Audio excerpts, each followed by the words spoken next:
Hello, my name is Emmett McConnell, and this is A Second Look, a series where I break down the big plays and goals in MLS. If you enjoy this content, please consider liking and subscribing. In this episode, I'll break down the match between the Portland Timbers and San Jose Earthquakes. With everything on the line, in this do-or-die match for the playoffs, both teams were understandably tentative. Neither wanted to make the mistake that could end up finishing their season. But there were some issues in attacking patterns of play because of this. San Jose ended up being unusually static. Matias Almeyda's 4-3-3 man-marking system relies on creating depth for passes, as well as movements into pockets of space and runs into the channel to open up space for others. There just wasn't that extra bit of willingness to get forward or make a risky pass and run that led to San Jose looking flat and resorting to sideways passes and long shots. Portland, meanwhile, has had a real issue with attacking patterns of play to end the season. This game didn't do a lot to quell those, but there was more of an initiative to take risks in the attack as well as play direct. A lot of what has made Portland good in this match, however,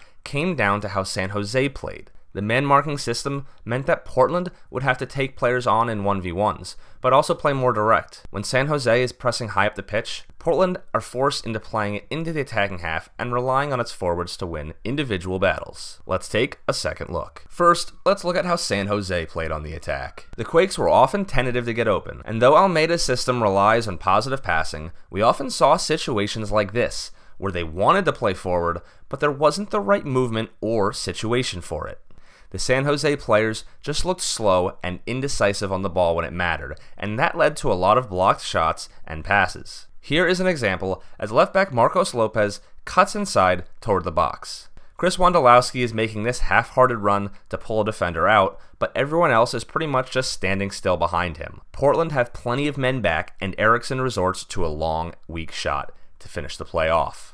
The thought behind the tactics was strong for San Jose, however. They often overloaded areas like here, where they had players close to the ball, but again were uninspired in possession and continued to make poor decisions. Or we could look here, which is one of my favorite San Jose attacks from this match. Jackson Yueill plays this terrific splitting pass between the lines for substitute Andres Rios. The Quakes have 4 players at the top of the box now, with 3 in zone 14. Portland midfielders are tight enough to make this difficult, but there's still enough time and space for a quick decision from Rios. He could have potentially went the other way here, and I think a layoff and then a pass into space for Wondo could have worked, but Portland left back Jorge Villafana gets sucked into the middle, and Rios makes a good pass nonetheless for Espinoza on the outside of the defense. Espinoza is just a little too slow and hits his shot right at Steve Clark, but this was one of the better worked plays from San Jose in this match. Let's take a look at the goal while we're here. Chris Wondolowski showed again why he is important to San Jose, as he's really one of the few guys who can make good movement into the box and get on the end of crosses. I would have liked to see a better angle on this, but it's basically just a matter of Wondo getting in front of his man at the near post. He starts by sneaking ahead of one, and as a cross comes in, he now has positioning, and it's just a matter of putting it on target, which isn't easy from this position, but he does terrifically anyway. The Portland Timbers on the other side were more willing in this match to move the ball forward quickly into the attacking third, and once there, were also better at taking risks and being creative. San Jose's man-marking system often meant that if one man was beat, then there was a chance to quickly expose the Quakes with a direct run or pass towards goal before the defense could recover. There's still the usual issue with attacking patterns of play close to goal, where the Timbers' attack moved too slow, an issue that has plagued them against deeper defenses at home this year. When Portland were quick in transition or to recycle, they caught San Jose out on multiple occasions, including the goals. But it was difficult to tell if it was more of a case of Portland looking good or just San Jose missing their mark. The first Portland goal was just that, as it comes in after the Timbers' recycle after a free kick is initially cleared away. Magnus Eriksson and Guram Kashia don't communicate before the next ball comes in. Kashia runs too far to the near post, and Eriksson is just left standing behind Laris Mabiala, who now has a tap-in.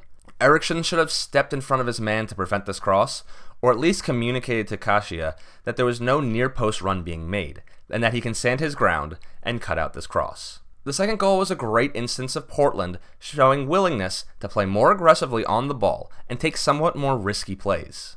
Jeremy Ebobisse, the center forward, is deep in the midfield with this ball and ends up pulling center back Guram Kashia out with him.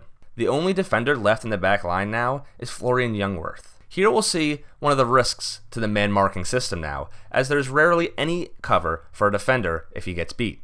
Ebobisse cuts across the field into the middle, and finds an angle to play it out to Darren Asprilla, who is out in the 1v1 with Youngworth. The Quakes defender steps out just as Asprilla takes his touch in, and so his momentum is taking him forward as Asprilla moves towards goal. The catalyst for this play, however, was Asprilla's attacking touch. Had he gone backwards or sideways, Youngworth would have been able to get in tight and force Portland to reset. Instead, Asprilla takes a risk. He pushes it forward, and now he can accelerate past the defender who's left in his dust, and there is no cover from his other center back who's caught way upfield. Portland's willingness to take these risks in the attacking third paid off, as players like Sebastian Blanco's creativity shone through. With Diego Valeri and Brian Fernandez potentially back for the playoffs, Portland have the quality to bring back some of the form that earned them a spot in MLS Cup final last year. Thanks for watching A Second Look. If you like this video, please like and subscribe. Until next time, have a great day.